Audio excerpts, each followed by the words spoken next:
O Senhor esteja convosco. Ele está no meio de nós. Proclamação do Evangelho de nosso Senhor Jesus Cristo, segundo São Lucas, capítulo 16, versículos de 19 a 31. Naquele tempo, disse Jesus aos fariseus: havia um homem rico, que se vestia com roupas finas e elegantes, e fazia festas esplêndidas todos os dias. Um pobre, chamado Lázaro, cheio de feridas, estava no chão, à porta do rico.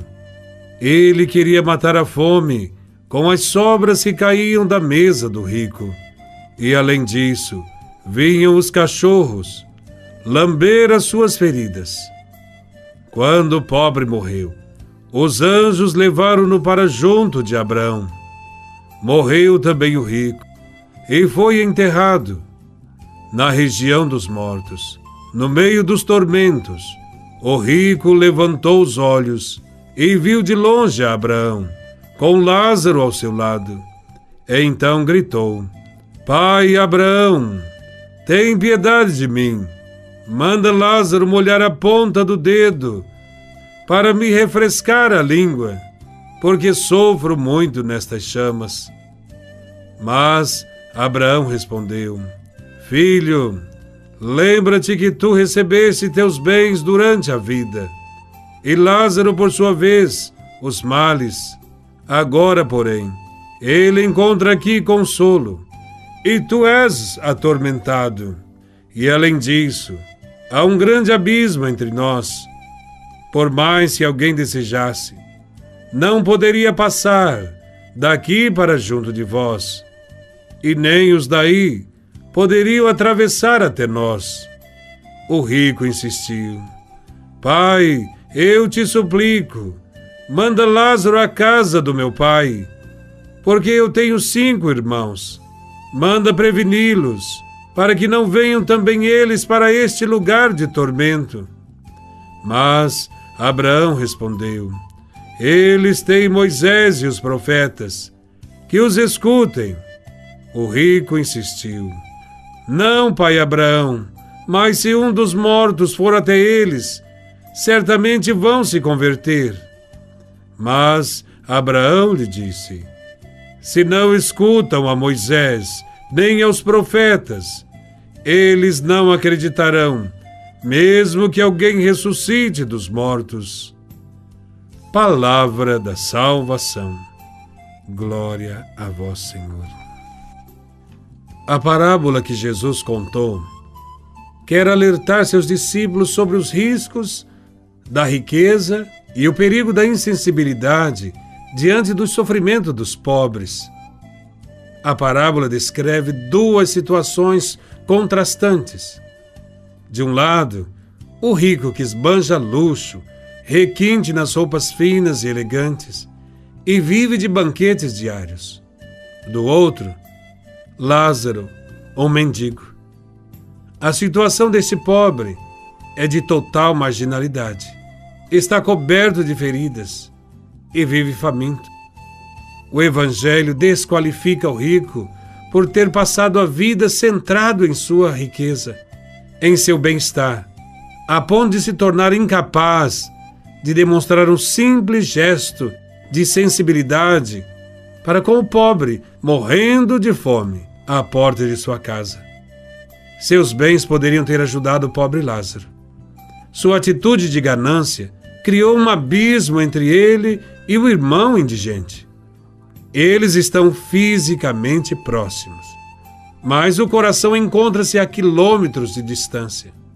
O rico encontra-se tão alienado em sua riqueza que se tornou cego à miséria e ao sofrimento alheio.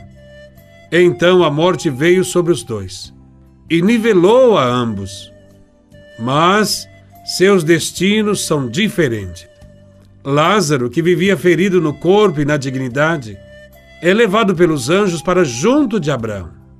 O rico, que gozava a vida sem se importar com a eternidade, mergulha nos tormentos do inferno. A realidade se inverteu. Aquele que não dera ouvidos às súplicas do pobre Lázaro, agora clama para que ele lhe suavize os sofrimentos, molhando as mãos para lhe refrescar a língua. Entretanto, existe um abismo entre o rico e o pobre Lázaro. Não é possível atravessar de um lugar para o outro. Após a morte, a situação de qualquer um se torna irreversível, pois não existe conversão pós-morte. É o que fazemos neste mundo que decide o nosso futuro. Não adianta deixar para depois. No inferno, o rico pede para avisar seus irmãos, para que não sofram a mesma desgraça. Diante desse pedido, Abraão afirma que se eles se fizerem surdos a Moisés e aos profetas, isto é, à palavra de Deus, e viverem de forma egoísta, nem mesmo a ressurreição de um morto os converterá. Esta afirmação insinua que a própria ressurreição de Jesus será para eles inútil, caso não abram a mão e o coração ao necessitado. Aqueles que confiam demasiadamente nos bens deste mundo, apostando tudo nesta vida, verão que sobrará pouco ou nada para outra vida. O problema não está nas riquezas em si, mas na sua aquisição e no seu uso. Sabemos que muitos se enriquecem pelas vias da injustiça e da desonestidade. E quem se enriquece desta forma ignora os pobres. É um grande pecado. O discípulo de Jesus deve ser alguém sábio, que deposita sua confiança em Deus e não nas riquezas. A escuta atenta da palavra é o meio privilegiado que ilumina e nos faz discernir sobre a vontade de Deus e seu projeto. Quem se distancia da palavra de Deus corre o risco de se tornar insensível e incapaz de gestos gratuitos de solidariedade. A vivência do Evangelho favorece o desapego e abre os nossos olhos às necessidades do próximo. Jesus também nos quer ensinar que o fato de existirem neste mundo ricos e pobres não é da vontade de Deus. Seu desejo é que todos tenham vida e vida em abundância. Os bens foram dados para todos e quem tem mais deve dividi-los com quem tem menos ou com quem não tem nada, de modo que haja igualdade, fraternidade e que para todos se criem condições de vida dignas de pessoas humanas. Deus nos ajude a amar a Deus e ao próximo.